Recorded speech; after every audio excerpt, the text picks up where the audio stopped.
mugs that I threw yesterday. On here is a piece of new clay that I'm going to use to fix them to the wheel head. If you use the same clay, then it doesn't matter if it gets stuck on there, so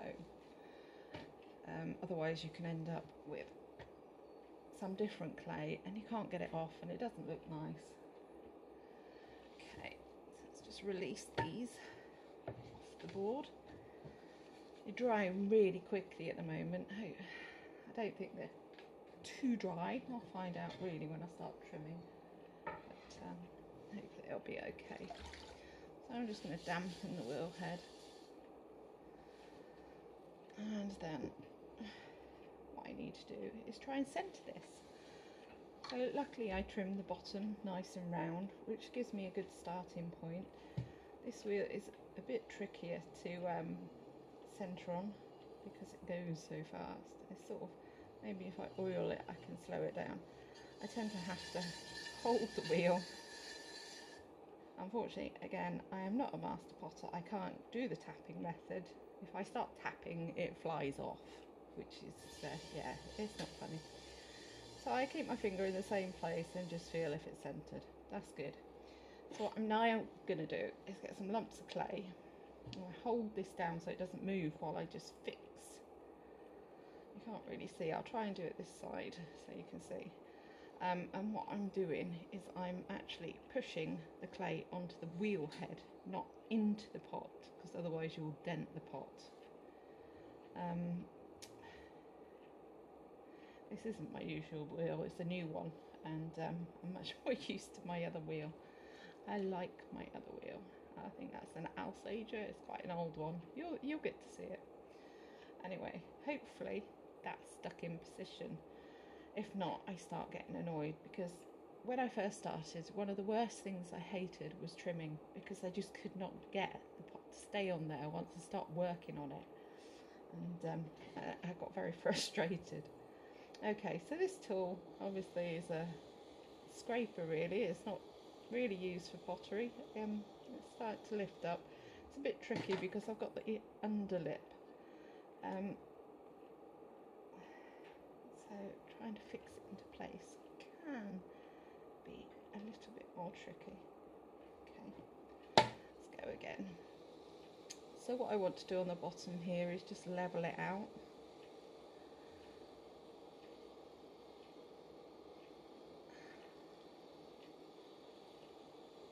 Make it nice and flat, or fairly flat.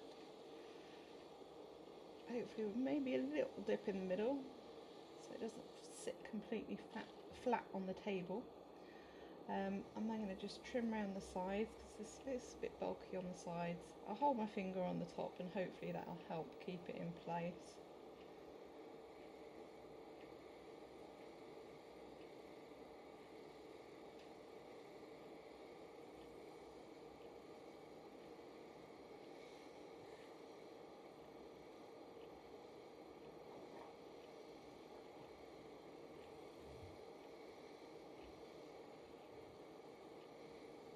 I think this is going to be ready for a new grater on this one. It's going a bit slow. Normally it, plus I'm having to be a bit more gentle than usual because of the design of the cup. As I say, it's got the undercut and it's a bit difficult to make it stick properly with the clay.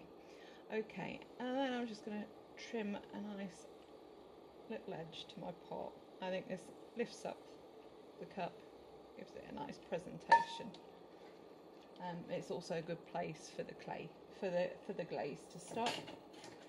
Okay, now I'm going to go back in and just tidy up these grooves. I mean, you could leave them there, I suppose. This tiny little indent in the middle here. There we go, that's tidier. I don't tend to put foot rings on my cups and mugs. One is, I'm a bit more of a, I don't know, rustic, traditional potter, I suppose. And, you know, people wouldn't really have had foot rings. Also, it's time, you know, it takes time to put a foot ring on. A lot of people just don't want to pay the price, so you know, I'm not going to use more time for something that people don't want. Okay, and that's my bottom trimmed. I'll just take that off now. There we go. Okay, next will be the handle.